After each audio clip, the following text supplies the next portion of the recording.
What up, what up, what up? It's your boy Omega. Make sure that you like, subscribe, and share. Omega Classic Records is the page and the name. Omega, none rhymes greater.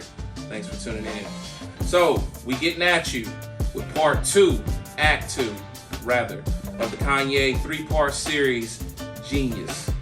I'm coming in hot, fresh off of watching it. Literally just got up off of it probably about maybe about 10 minutes ago. Really good second half. You kind of start to see the transition into stardom in this half. As a recap, where we last left off at with Act 1, Kanye is scrambling between his house in New Jersey, going to New York, and trying his best to break through and get a deal and get signed. Then he eventually, by the end of Act 1, gets signed on board as a Rockefeller artist, or producer rather, more so than an artist, but for both services, but more so for the production services. So coming into Act 2, Kanye is on board. He's one of the roster members, and still is fighting for the space to be called a rapper. Still is being considered just a producer. Still is being looked at as really not worth much more than just his production. Even Dame Dash goes so far as to say it in this Act 2 during Kanye's video release party for Through the Wire. So really good second half. You're going to get to see Kanye bouncing, again, back and forth through cities and states. You're going to get to see the beginnings of what he had to go through to make The Wire because of the accident that he has when he's on his way to Los Angeles. He's actually on his way there to do some production for a Rockefeller artist member by the name of Petey Crack. And Kanye gets into this bad accident that breaks his jaw in like 3 different places. And then the rock roster, or not rock roster rather, but the rock label owners, Dame Dash and Burks and Jay, they decide to kind of shelve him for a little bit, push him back as far as the release date for his album, due to that injury that he has that's very, very serious, and that has like an undetermined amount of time of when he'll heal, because he's cracked in like here and cracked somewhere around here and somewhere else, and then they got to do a re-break, which is what's going to happen probably in the 3rd trilogy. I'm pretty sure they're going to do the re-break because towards the end of Act 2, after they do an evaluation of the injury, the doctors are in there talking about how they're going to need to re-break his jaw and reset it, and I was just like, damn. So, but nonetheless, Kanye continues to push. He does, his own work.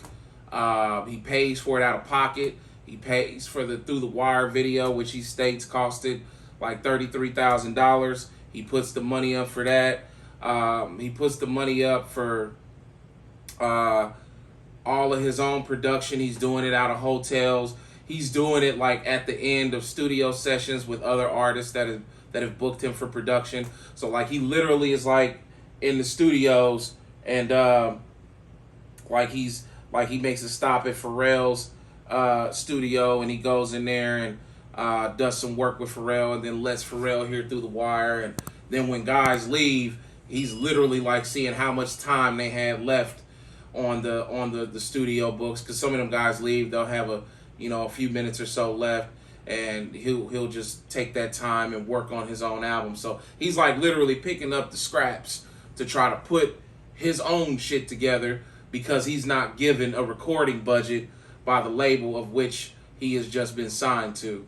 They wouldn't open up his budgets for not only recording, but for all the other necessities that it takes to do the album. Luckily, he does his own production, so Otherwise, I could only imagine if he had a production budget, which I'm sure he does, but he's his own producer. But if he was just a rapper that depended on beats from other producers, he would have been fucked. Like, because he wouldn't have been able to. I mean, it wouldn't have been any money to get those beats. You know, he had to pay for his own videos. You know what I'm saying? So he would have had to pay for his own beats. He would have had to convince these dudes, hey, you know what I'm saying? You know, I know I'm here to feature or whatever, you know, but do you got some more beats to go through? And that's a little less forgiving than, you know, snatching up somebody's extra leftover studio time, you know, that they didn't use after a session. You know, that's kind of like snatching somebody's leftovers on their plate versus asking somebody for a beat, you know, for free or for cheap because, you know, you don't have a production budget because your label didn't release your production budget yet. You're not clear. So thank God he's his own producer, you know what I mean? Because we probably would have never heard The Wire. Maybe that song at best, but we probably would have never heard College Dropout. This whole act is about the making and the building of College Dropout and what all it took to put together, what all he went through, the features that he garnered on there. He's got, you know, guys like Mos Def on there. He's got the features for the skits from D. Ray Davis, which were totally hilarious. D. Ray Davis done such a good job imitating Bernie Mac. He also does himself in some other skits as well. I found D. Ray Davis to be a very supportive character of Kanye, and I didn't know that they even knew each other. I should have figured as much because they both come from Chicago, but that was really a really great connection to see. He brings Mos Def back. If I didn't say that already, I might have. Ludacris with that breathe in, breathe out. Yeah, man, like a nice, you know, amount of features just right, you know, for that album. Still holding the album mostly entirely on his own by himself, without a lot of, you know, without over features, you know, really showing that, you know, he can carry an album as a lyricist. And he done well. Of course, you know the album by now, College Dropout. If you do not, please go and look it up on your music playing platform, whichever one it is that you patronize, and go back and listen to the album, because seeing this documentary, you're going to want to play that album and go through it, and you're going to have like a different kind of perspective about it because you've seen the behind the scenes and the making of it. I'm going to listen to it myself a little later this evening and just kind of brush up on it.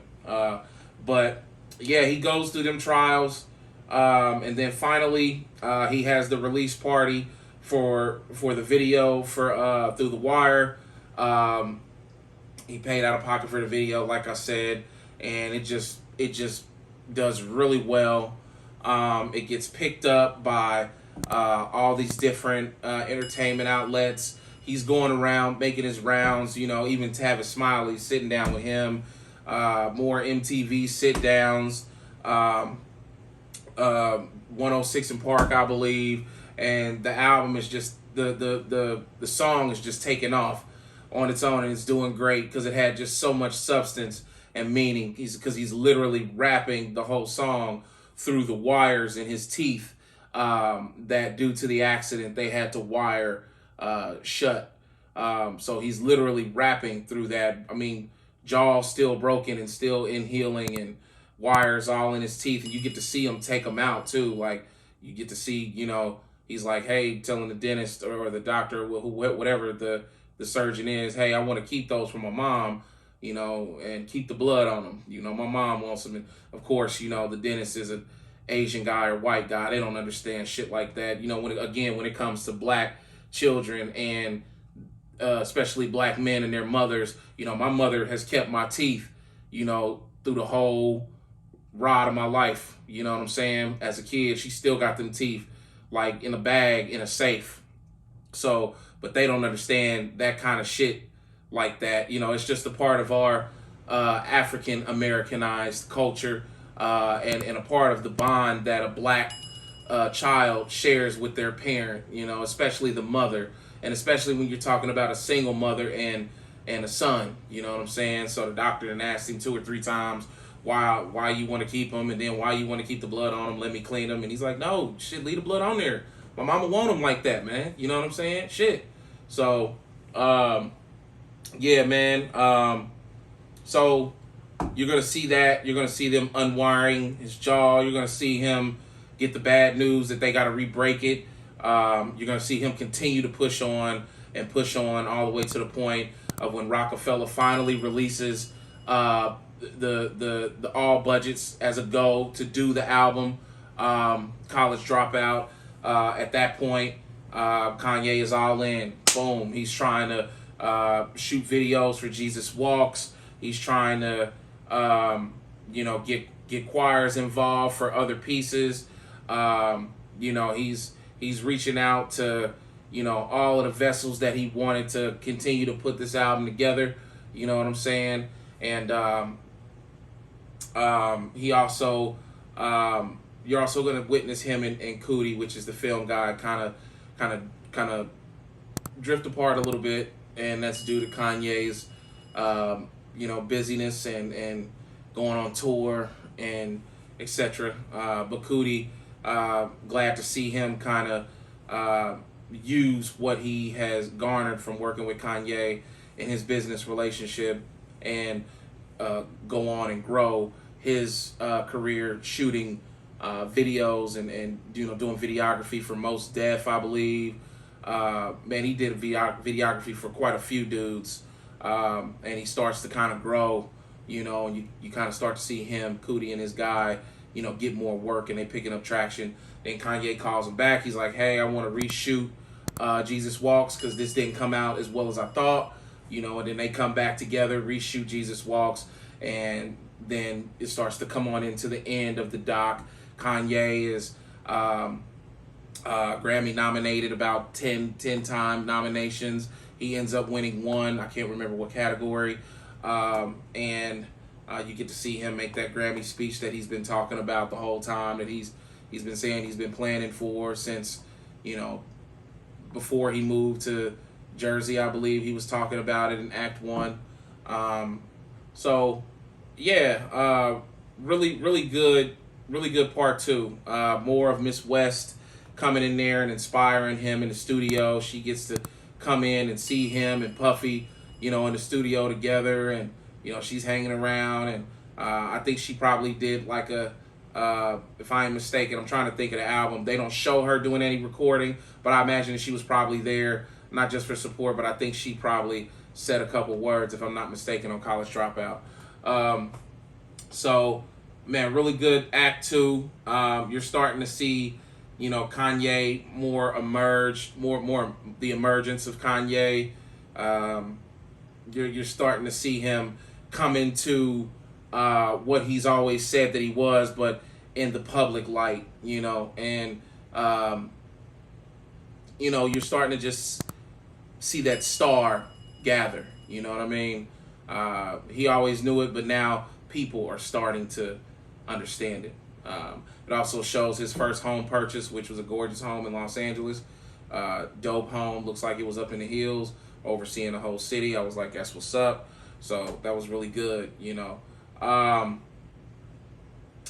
The first act is a lot more touching, I'll say, because it always is when you're looking at somebody coming from absolutely nothing, and the odds are against them. They're the underdog, and they're scratching and scraping and putting this shit together. So of course, Act 1 hits you a little harder, but Act 2, it hits hard as well, and you won't be dissatisfied, and you won't have a reason to not go further and watch Act 3. Kanye is a great guy. He always has been what he is and what he's known as to the press today. Like I said, it's just magnified because of the star echelon of which he stands on. You know what I mean? So, but a good part 2 indeed.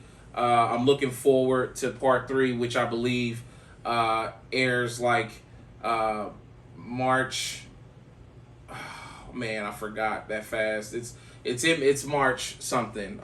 I don't want to say a wrong date, but yeah, I may put it in the title and say next, but I don't know. But just keep your eyes peeled. If you don't have Netflix, go get yourself Netflix. No, they don't sponsor us or anything, but that's one of the only ways that you can watch it, as I know of right now, unless you know somebody ripping it and putting it off on a, some foreign platform somewhere that you got access to. But other than that, man, it's worth it paying,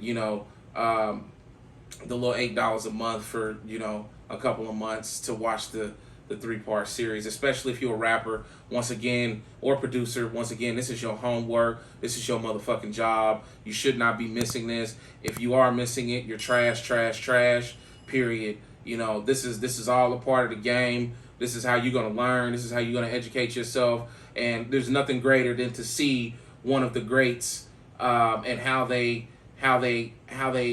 evolved, how they made it through the trenches, the stuff that they done, the diligence, the tenacity, the hard work. Yeah, if you're not studying that, you ain't studying. I don't know what to tell you. You know what I'm saying? That's just point blank, period. All right, this is no different if you're a rapper or a producer. This is no different than being Jordan and shooting, 1,000 shots a day. This is no different. You know what I'm saying? So make sure you watch that. Don't do yourself a disservice by not doing that. All right, make sure that you like, subscribe, and share. Okay, this was my review on the Genius documentary for Act 2. All right, I'll be back with a review for Part 3 coming soon. Just forgot the date, but stick around, watch my page. Again, like, subscribe, and share. I am your guy, Omega, Midwest flavor. None rhymes greater. You know what I'm saying? Omega Classic Records is the page and the name. I'll be back with you soon. Be easy. Stay safe. Do your homework, rapper, producer. Don't bullshit yourself. Real talk. All right? I'm out. Peace.